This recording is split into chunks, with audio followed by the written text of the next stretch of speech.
क्या bitcoin risky है? Bitcoin का आविष्कार सन 2008 में हुआ था और इसे नया डिजिटल पैसा कहलाने लगे हैं लोग। ये एक नई टेक्नोलॉजी है जिसे लोग अभी तक समझ नहीं पाए हैं। इसे लोग रिस्की कहते हैं, इससे लोग डरते तक हैं। जिस तरह पहली बार रेलवे आया था भारत में, सोचिए किस तरह लोग डरते होंगे कि शायद मर जाएंगे, पर धीरे धीरे उसका इस्तेमाल करने लगे और आज की तारीख में भारत का रेलवे नेटवर्क विश्व में सबसे बड़ा है। इसी प्रकार लोग हवाई जहाज़ से भी डरते होंगे और बढ़ते देश के विकास के साथ सभी हवाई जहाज़ आज यूज़ कर रहे हैं। कंप्यूटर की कहानी भी कोई बहुत अलग नहीं है, भले ही वो दिखता बड़ा नादान सा है। लोगों को डर था कि उनकी नौकरियां चली जाएगी, पर आज सबके पास एक छोटा सा कंप्यूटर उनकी जेब में है, जिसके बिना वो अपनी ज़िंदगी की कल्पना नहीं कर सकते हैं, जिसे हम स्मार्टफोन कहते हैं। बिजली तो एक टेक्नोलॉजी भी नहीं है, वो एक खोज है। जब पहली बार भारत में उसका इस्तेमाल करना शुरू हुआ होगा, सोचिए कि लोग कितना डरते होंगे कि इसका इस्तेमाल ही कैसे होगा। हमारे घरों की दीवारों में होना तो बहुत दूर की बात, पर आज पूरे भारत में बिजली है। वैसे ही बिटकॉइन भी नया है और धीरे धीरे लोग इसका इस्तेमाल करने लगे हैं, पैसे या निवेश के रूप में। आइए जानते हैं बिटकॉइन के फ़ायदे क्या हैं। फिक्स सप्लाई, खाली 2 करोड़ 10 लाख टोटल बिटकॉइन है। अभी तक लगभग 2 करोड़ बिटकॉइन मार्केट में है लोगों के पास, या तो उनके एक्सचेंज में है या तो उनके सेल्फ कस्टडी वॉलेट में है। मतलब 10 लाख टोटल बिटकॉइन लगभग बचा है। इसीलिए ये इतना कीमती है, क्योंकि लिमिटेड क्वांटिटी है। डिसेंट्रलाइज्ड लेजर, यानी कि बिटकॉइन का कोई मालिक नहीं है। जैसे सबका डेटा पासवर्ड फेसबुक के पास है और वो उस डेटा का कुछ भी कर सकते हैं। जैसे एक बैंक अकाउंट में रखा पैसा एक खाते बुक में होता है, जिसका कंट्रोल उनके पास होता है, वैसे ही बिटकॉइन भी एक खाता बुक है, जिसमें किसके पास कितना बिटकॉइन आया, किसके पास कितना बिटकॉइन गया, सब लिखा होता है। इस खाते बुक की एक विशेष खासियत है कि इसकी कॉपी लाखों कंप्यूटर पर है। मतलब 2009 से लेकर अब तक जितना भी बिटकॉइन माइन हुआ है, वो सब इस खाते बुक में है। इस खाते की एक और खासियत है कि इसमें लोगों का नाम नहीं लिखा होता, पर पता है कौन से वॉलेट में कितना बिटकॉइन है।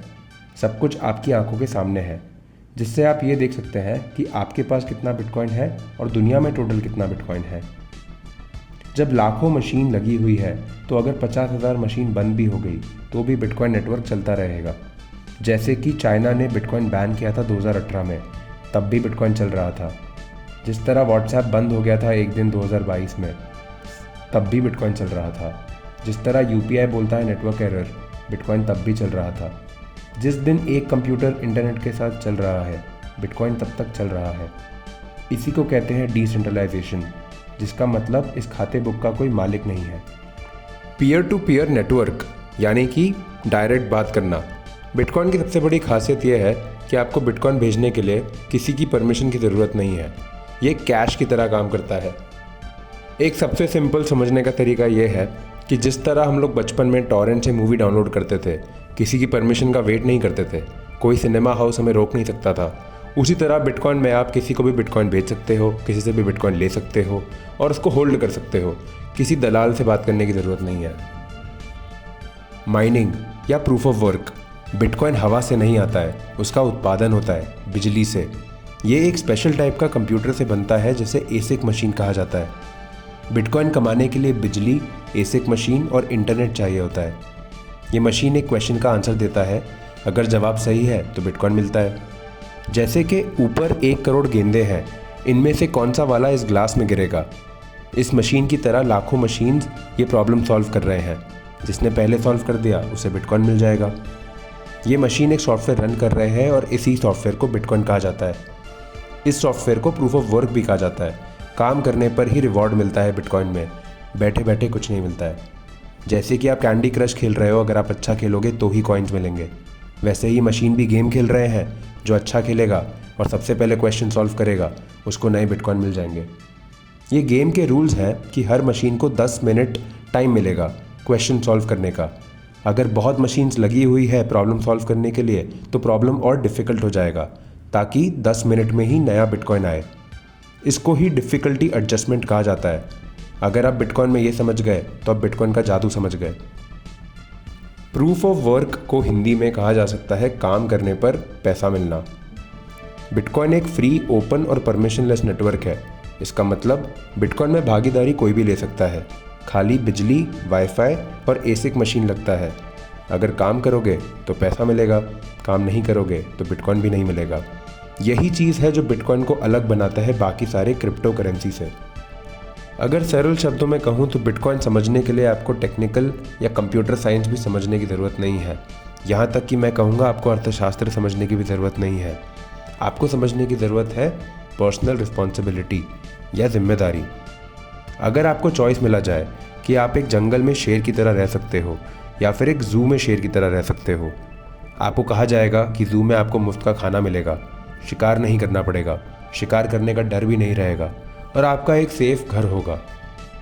सबसे बड़ी चीज़ जो आप खोएंगे वो है आज़ादी।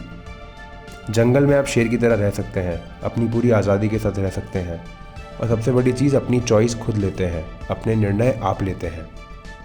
फिएट सिस्टम एक ज़ू है जहाँ सेंट्रल बैंक्स ज़ू मास्टर है जो हमारे लिए सारे मनी के डिसीजंस लेता है और बिटकॉइन एक जंगल है। मैं एक चीज़ ज़रूर स्पष्ट करना चाहूँगा कि मेरे कहने का कभी ये मतलब नहीं है कि आप बैंक अकाउंट में पैसा रख ही नहीं सकते हैं। अगर आप रखना चाहते हैं तो वो बिल्कुल आपका निर्णय है। मैं इसको एक उदाहरण के थ्रू समझाना चाहूँगा। जब ट्रैफिक लाइट पर एक बंदा खड़ा है और रेड लाइट हो गया है, सारी गाड़ियाँ रुक जाएगी तो वो रोड क्रॉस कर सकता है, इसे कहेंगे ट्रस्ट। एक दूसरा बंदा है, रोड क्रॉस कर रहा है, लेकिन वो रेड लाइट देखने के बाद भी इधर उधर देखने के बाद ही रोड क्रॉस करता है। इसे हमें बचपन में सिखाया जाता है लेफ़्ट और राइट देखना। उसका एक्सीडेंट होने का चांस कम होगा। इसे कहते हैं वेरिफिकेशन। आप बिटकॉइन अपने पास रखें या एक्सचेंज में रखें या अपने भाई के भरोसे रखें, बहुत अच्छा है। जिम्मेदारी से रखें, कहीं किसी पर भरोसा टूट ना जाए। बस जाते जाते ये बोलना चाहूँगा कि बिटकॉइन आपको वो ताकत देता है कि किसी का भरोसा टूटने की नौबत ही नहीं आए। Trust is good, verification is better.